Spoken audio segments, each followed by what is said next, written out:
Hello guys, ഇന്ന് ഞാനും അമ്മയും കൂടെ അമ്പലത്തിൽ പോയി തൊഴുതിട്ടൊക്കെ വന്നു. ഇന്ന് അമ്പലത്തിൽ ദീപക്കാഴ്ചയാണ്. ഫുൾ വിളക്കൊക്കെ കത്തിച്ച് സെറ്റാക്കും എല്ലാവരും കൂടെ നിന്ന്. പിന്നെ പൂവ് മൂടലുമുണ്ട്, എല്ലാവരും പൂവൊക്കെ പിച്ചുന്നുണ്ട്. അങ്ങനെ ഞങ്ങൾ കറങ്ങി അമ്പലത്തിലൊക്കെ തൊഴുതിട്ട് വന്നിട്ട് അപ്പോഴത്തേക്കും കുക്കു എൽസും എല്ലാവരും വന്നായിരുന്നു. അങ്ങനെ നമ്മളവിടെ കുറേ സമയം ഇരുന്നു. അങ്ങനെ നമ്മൾ എൽസും ചന്ദനമൊക്കെ ഇട്ട് കൊടുത്തു. പിന്നെ നമ്മൾ കോളിഫ്ലവർ മേടിക്കാനായിട്ട് പോയി.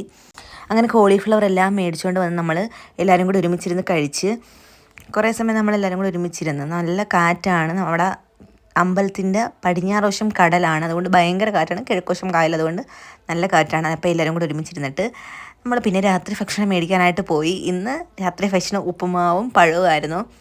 അപ്പോൾ ആർക്കും അത്ര വലിയ ഇഷ്ടപ്പെട്ടില്ല ഇന്ന് ഇഡ്ഡലി സാമ്പാറും വേറെ കുറേ ഐറ്റംസ് ഉണ്ടായിരുന്നു. അങ്ങനെ നമ്മൾ ക്യൂ ഒക്കെ നിന്ന് ഉപ്പുമാവൊക്കെ മേടിച്ച് പ്രോഗ്രാമിനായിട്ടുള്ള വണ്ടിയൊക്കെ വന്ന് കസേരയൊക്കെ സെറ്റാക്കി ഇട്ടിട്ടുണ്ട്. അങ്ങനെ എല്ലാവരും കൂടി ഒരുമിച്ചിരുന്ന് നമ്മൾ എൽസുനെ കളിപ്പിച്ച് കുറേ സമയം അവിടെ ഇരുന്നിട്ട് ഉപ്പുമാവൊക്കെ കഴിച്ച് പിന്നെ നമ്മുടെ ദിവ്യൊക്കെ പൂ കെട്ടാനായിട്ട് തുടങ്ങി.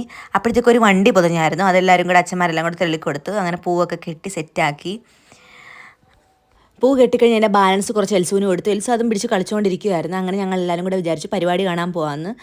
സൂപ്പർ പരിപാടിയായിരുന്നു. എല്ലാവർക്കും ഭയങ്കരമായിട്ട് ഇഷ്ടപ്പെട്ട് നമ്മൾ ഒരുമിച്ചിരുന്നാണ് പരിപാടിയൊക്കെ കണ്ടത്. ലാസ്റ്റ് ഭയങ്കര എല്ലാവരും കൂടെ ഡാൻസൊക്കെ കളിച്ചു. പിന്നെ കുക്കും ആതിരയും എല്ലാവരും കൂടെ പോയി. അപ്പോൾ ഇത്രയേ ഉള്ളൂ ഈ വീഡിയോ. ഒന്ന് ലൈക്ക് ചെയ്യുക, ഷെയർ ചെയ്യുക, സബ്സ്ക്രൈബ്, സപ്പോർട്ട് ചെയ്യുക. Bye bye bye bye.